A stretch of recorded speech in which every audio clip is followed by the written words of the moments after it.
How did this movie, Subservience, come to be?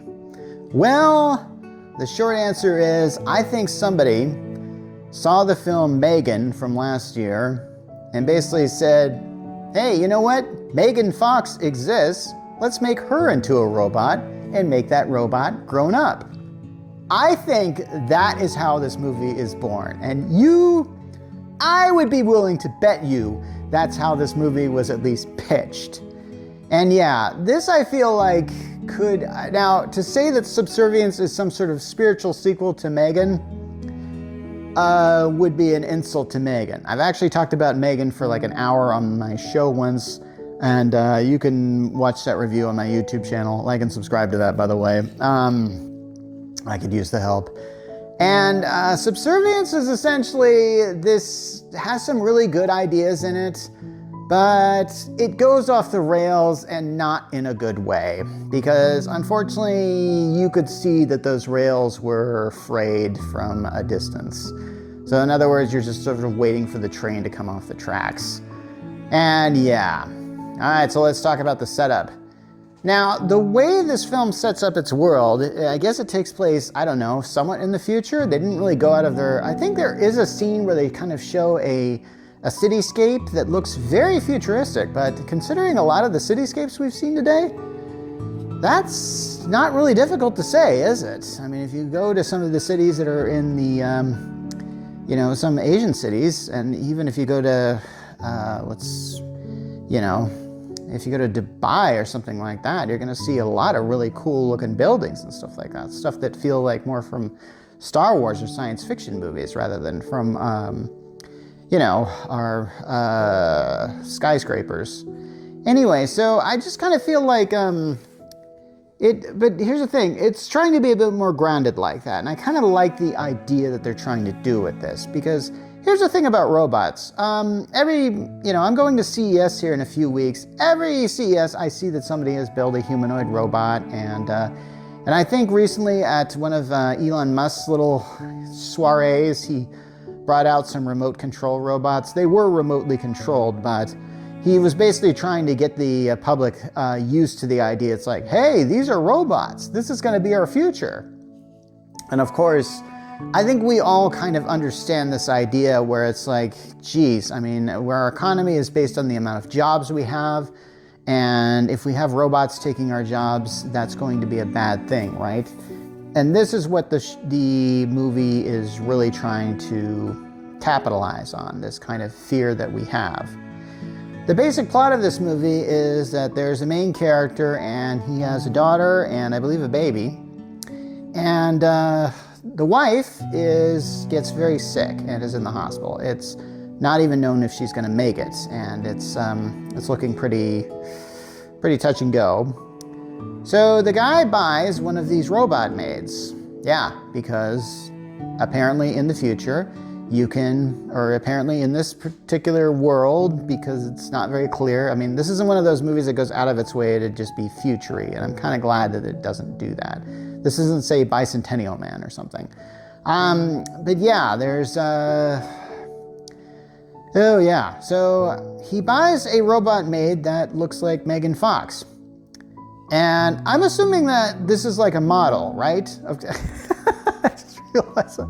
I'm sure Megan Fox has done some modeling, but you get what I'm saying. This idea is like, I'm assuming that they make these robots and they just have a certain model that they put out, or a certain design for them, and then they just copy paste and then they keep it going from there. Maybe they alter a few things depending on what the user likes. And speaking of likes, this is where this movie gets a little strange. Because, yeah, this is a movie where the husband is having an affair with a robot. All I could think of was like, why is this movie treating in-universe like this would be a new thing?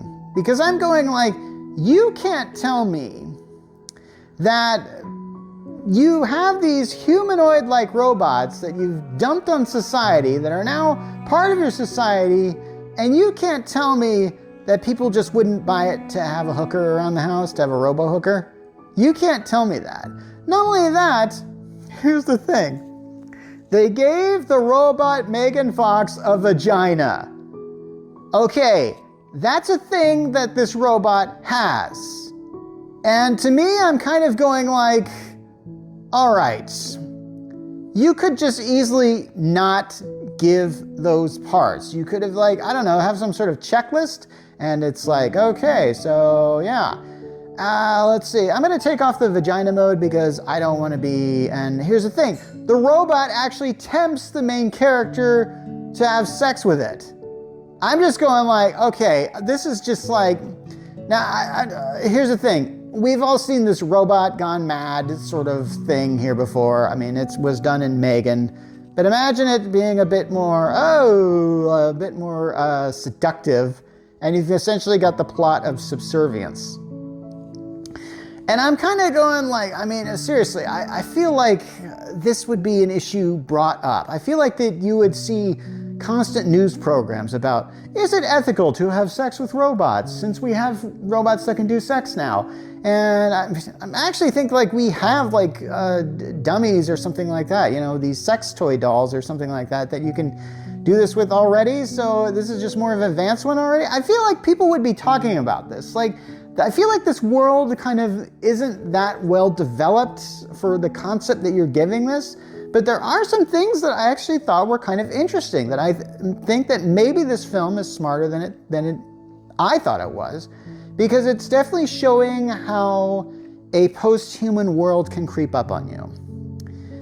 Because the main character is actually in construction, and one day he's at work and he notices that there are robot people coming in to look over the site, and he knows exactly what's happening. Now, I don't know how they know that they're robot people. I mean, it's not like they have t-shirts that say, "Hi, we're from the robot factory."